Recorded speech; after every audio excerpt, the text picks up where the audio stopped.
ಇನ್ನು ಶತ್ರುಬಾಧೆಯಿಂದ ಮುಕ್ತರಾಗಲು ಮಾಜಿ ಸಿಎಂ ಯಡಿಯೂರಪ್ಪ ಕೊಲ್ಲೂರು ಮೂಕಾಂಬಿಕೆಯ ಸನ್ನಿಧಿಯಲ್ಲಿಂದು ಚಂಡಿಕಾ ಹೋಮ ನಡೆಸಿದರು. ನಿನ್ನೆ ರಾತ್ರಿಯೇ ಬಂದು ಕ್ಷೇತ್ರದಲ್ಲಿ ತಂಗಿದ್ದ ಬಿಎಸ್ವೈ ಕುಟುಂಬ ಸಮೇತರಾಗಿ ಮುಂಜಾನೆ ದೇವಿಯ ದರ್ಶನ ಪಡೆದರು. ಇದೇ ವೇಳೆ ಮಾತನಾಡಿದ ಮಾಜಿ ಸಿಎಂ, ರಾಜ್ಯದ ಜನತೆಗೆ ಒಳಿತಾಗಲಿ ಮತ್ತು ನನ್ನ ಸಂಕಷ್ಟಗಳು ಬಗೆಹರಿದು ಆರೋಪ ಮುಕ್ತನಾಗಲಿ ಅಂತ ಪ್ರಾರ್ಥಿಸಿರುವುದಾಗಿ ತಿಳಿಸಿದರು.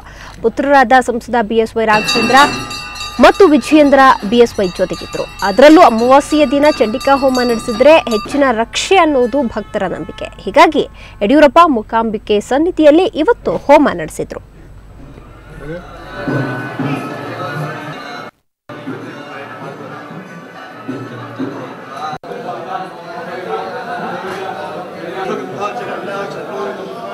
ಎಲ್ರಿಗೂ ಒಳ್ಳೇದಾಗಲಿ ಅಂತೇಳಿ ಚಂಡಿಕಾ ಹೋಮ ಮಾಡ್ತಾ ಇದ್ದೇನೆ. ನಾನು 3 ತಿಂಗಳು ವರ್ಷ 6 ತಿಂಗಳು ಬಂದಿಲ್ಲಿ ಬೇರೆ ಬೇರೆ ತಾಯಿ ಅನುಗ್ರಹ ತಗೊಂಡು ಪೂಜೆ ಪುನಸ್ಕಾರ ಮಾಡೋದು ನನ್ನ ಪದ್ಧತಿ.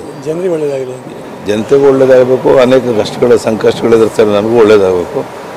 ಸರ್ವೇ ಜನ ಸುಖಿನೋ ಭವಂತು ಅಂತ ಹೇಳ್ತಾರೆ. ಹಾಗೆ ಎಲ್ಲ ಸರ್ವರಿಗೂ ಒಳ್ಳೇದಾಗಲಿ ಅಂತೇಳಿ ಇವತ್ತು ನಾನು ನನ್ನ ಮಕ್ಕಳೆಲ್ಲ ಬಂದು ಪೂಜೆ ಮಾಡಿಸ್ತೇನೆ ಚಂಡಿಕಾ ಹೋಮ. ಇವೆಲ್ಲ ಸಮಸ್ಯೆಗಳೇನಿದೆ ವಿನಾಕಾರಣ ಅನೇಕ ಆರೋಪಗಳು ಎದುರಿಸ್ತಾ ಇದ್ದೇನೆ.